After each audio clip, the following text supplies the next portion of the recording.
Cartesian Battleship is a fun game based off the old uh, family board game You Sunk My Battleship. And that was a game where you'd sit across from your opponent and you'd have the grid in front of you and you've hidden your ships in your sea and you're trying to hit each other's by finding their locations. So we're going to play that with Cartesian Battleship grids. And what you need to do is you need to find a partner to play against an opponent. And each of you need two Cartesian planes. I have one here for offense and one here for defense. And my partner will also have there too. And you need to hide them from each other. You don't want to see each other's work. And on my offense, that means I'm going to try to hit their battleships. And you're going to have 4 ships hidden. You're going to have an aircraft carrier, that's your long one. It's going to be 5 units. Your battleship, which will be 4 units. Your submarine, which is 3 units, and your destroyer, which is 2 units. And I'll show you how that works in a moment. So when I'm playing offense, I'm trying to hit my opponent, and I need to keep track of my hits and my misses. But when I'm playing defense, I'm trying to protect my ships. So the first thing I need to do before the game can start is I need to place my ships on the ocean. So we can imagine that in the quadrant 1 here, this is the ocean.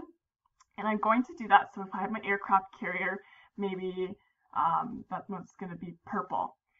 I'm going to put my aircraft carrier here, and I have to plot it on the point. So 1, 2, 3, 4, 5. I don't want my opponent to know that. So here's my ship.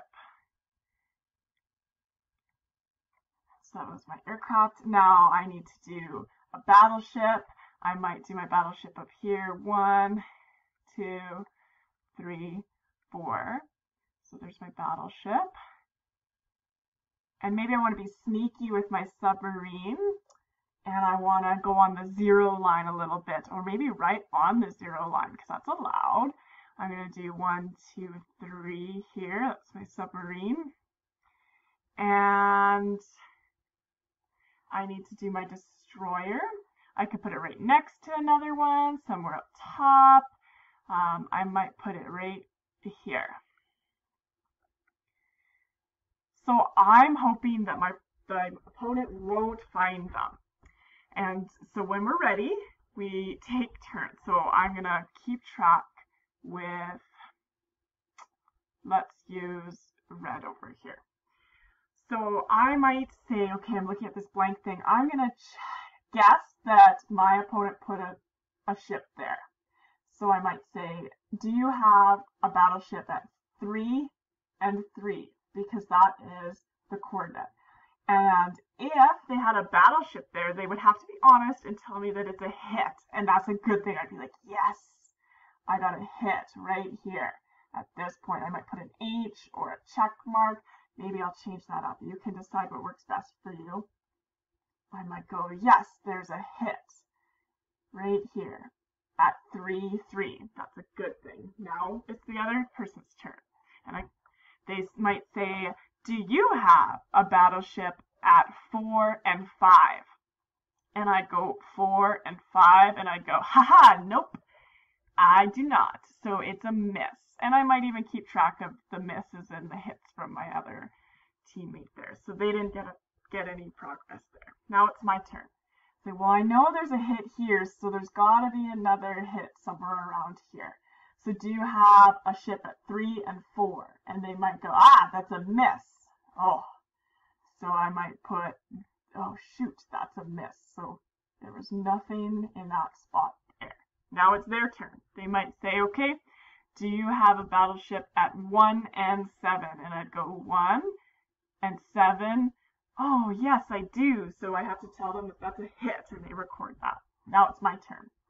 And I might go, okay, well, there's nothing here, but there is something here. So it's got to be one of these. What about 4 and 3? Do you have a battleship at 4 and 3? And they might go, yes, oh, I have a hit. It's a good thing.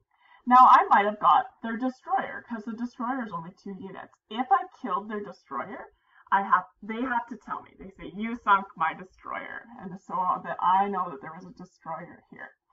However, it might have been the aircraft carrier, so I'd have to keep going 5 more waves. So you can be sneaky, you can put them on the 0 line, And you need to know that your X coordinates go first and your Y coordinates go second. You're moving horizontally and then you're moving vertically. And it's a great way to practice and to have fun. The winner of the game is the one who sinks all of the battleships first, and you can play this on your whiteboards or you can use them on the paper grids.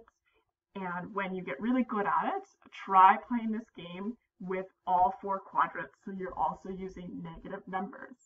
Have fun, and hopefully you can have some success.